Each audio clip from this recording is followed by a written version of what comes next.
গল্পের নাম শেষবারের মতো। ধরন হট রোমান্টিক লাভ স্টোরি। প্রথম দেখা। অর্ণব আর রাইয়ার দেখা হয়েছিল এক বিয়েবাড়িতে। অর্ণব তখন কলকাতায় নতুন চাকরিতে জয়েন করেছে, বয়স ৩-০। রাইয়া দিল্লির মেয়ে, বয়স ২-৬। আত্মীয়ের নিমন্ত্রণে এসেছিল, একেবারে লাল শাড়িতে আগুন লাগানো রূপ।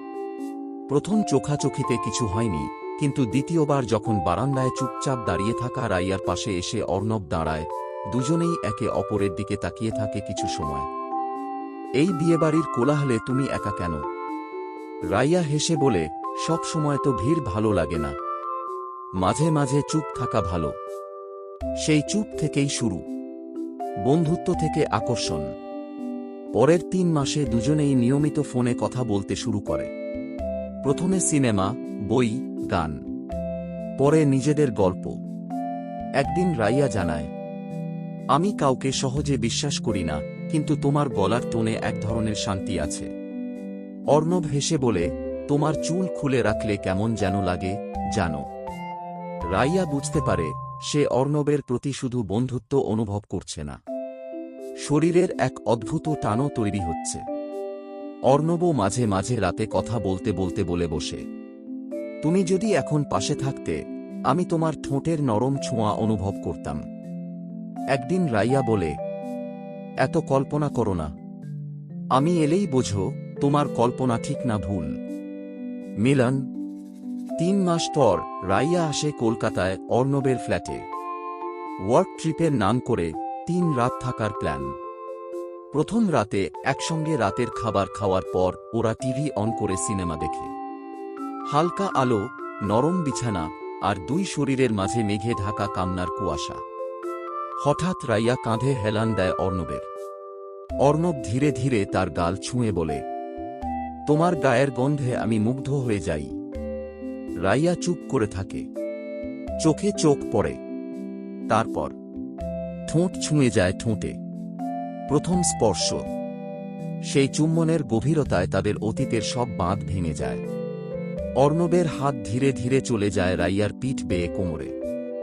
রাইয়ার চোখে তৃষ্ণা, যেন সে নিজেই ওকে নিজের ভেতরে টেনে নিতে চায়। রাত গড়ায়। তাদের দেহ মিলনের সেই মুহূর্তগুলোতে কোনো শব্দ ছিল না, শুধু নিঃশ্বাসের গতি, চাদরের নড়াচড়া এবং একে অপরের গভীরে হারিয়ে যাওয়ার নীরবতা। রাইয়ার শরীর, অর্ণবের ছোঁয়া, যেন দুই পাথরের মধ্যে আগুন জ্বলছে। সেই রাতে তারা শুধু শরীরে নয়, মনের গভীরতায়ও মিলিত হয়। শরীরের গল্প, মনের বন্ধন। ৩ রাত, ৩টি ভিন্নরকম অভিজ্ঞতা। প্রতিবার মিলনের ধরন ভিন্ন, কিন্তু তাতে ছিল ভালোবাসার স্পর্শ। কখনো মৃদু, কখনো আগুন, কখনো ঝড়ের মতো। একদিন সকালে রাইয়া বিছানায় নগ্ন হয়ে অর্ণবকে জড়িয়ে ধরে বলে, তুমি আমাকে শুধু স্পর্শ করনি, তুমি আমায় খুলে দিয়েছ ভিতরটা, যেটা কেউ ছুঁতে পারেনি। অর্ণব বলে, তুমি আমার সবচেয়ে সত্যি সময়গুলো। তোমার চোখের দিকে তাকালেই আমি আর কিছু চাই না। বাঁধন ছেঁড়া, কিন্তু জীবন সহজ না। রাইয়ার পরিবার চায় বিয়ে, সেটাও অন্য কারো সঙ্গে। ওর বিয়ের কথা পাকাপাকি হচ্ছে দিল্লিতে। রাইয়া জানে সে আর কলকাতায় এসে অর্ণবের বিছানায় ঘুমোতে পারবে না।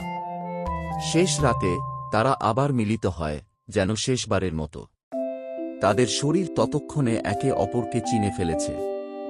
প্রতিটি ছোঁয়া, প্রতিটি চুমু, সব ছিল শেষ স্মৃতি ধরে রাখার চেষ্টায় ভরা। রাতের শেষে রাইয়া বলে, আমরা যদি না পাই একে অপরকে, কমপক্ষে মনে থাকবে এই রাত, এই ছোঁয়া। অর্ণব উত্তর দেয় না, শুধু চুপচাপ ওকে জড়িয়ে ধরে। ঘুমিয়ে পড়ে, চোখের কোণে জল নিয়ে। 1 বছর পর অর্ণব এক অফিস ট্রিপে দিল্লি যায়। হোটেলের করিডোরে হঠাৎ দেখে রাইয়াকে অন্য এক পুরুষের পাশে। চোখাচোখি হয় কয়েক সেকেন্ড। রাইয়া শুধু একবার হেসে চোখ নামিয়ে নেয়। তার ঠোঁটে সেই পুরনো চুমুর ছাপ নেই, কিন্তু চোখে ছিল এক চিলতে স্মৃতি। সেই রাত, সেই শরীর, সেই ভালোবাসা, এখন শুধুই মনে থাকার মতো। শেষ। দয়া করে একটি লাইক দিন, ফলো দিন এবং আমার ভিডিওসটা শেয়ার করুন। Thank you.